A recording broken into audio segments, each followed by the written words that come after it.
Welcome back to Primetime News and a special welcome to the viewers on OneSpotMedia.com.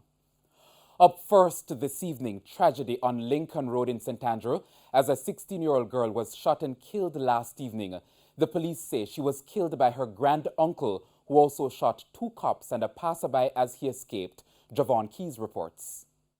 This leaderboard is a memory of the last game Sarika Pickard played in her lifetime. About 5:50 Saturday afternoon, the 16-year-old girl was fatally shot 6 times at her home. The police are looking for her grand-uncle, who they believe committed the crime. Sarika's father says moments before her death, she was at home on Lincoln Road with a friend. The best friend told me that the uncle was inside acting some farmer weird way.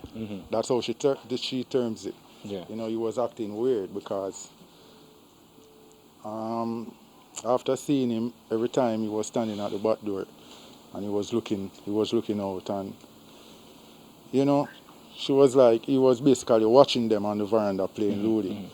Mr. Pickard says the friend, who lives close by, left the house. That's when the killing took place. She was over there and the only thing she heard was explosions. The Alpha Academy student was rushed to hospital where she was pronounced dead. But the brazen attack didn't stop there. According to Deputy Superintendent of Police attached to the Constabulary Communication Unit, Delia Garrick, when the killer escaped from the crime scene, he was intercepted by police officers who were also shot at. We have listed Kingston Henry, 46-year-old of Lincoln Road, Kingston 16, as wanted.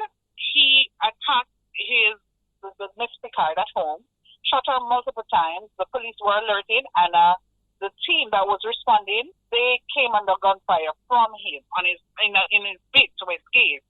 And during that shooting, 2 policemen were injured and another motorist who was passing. The second incident took place on Camperdown Road. He escaped on foot. The police are asking for the public's help to find Mr. Henry. Javon Keys, TVJ News.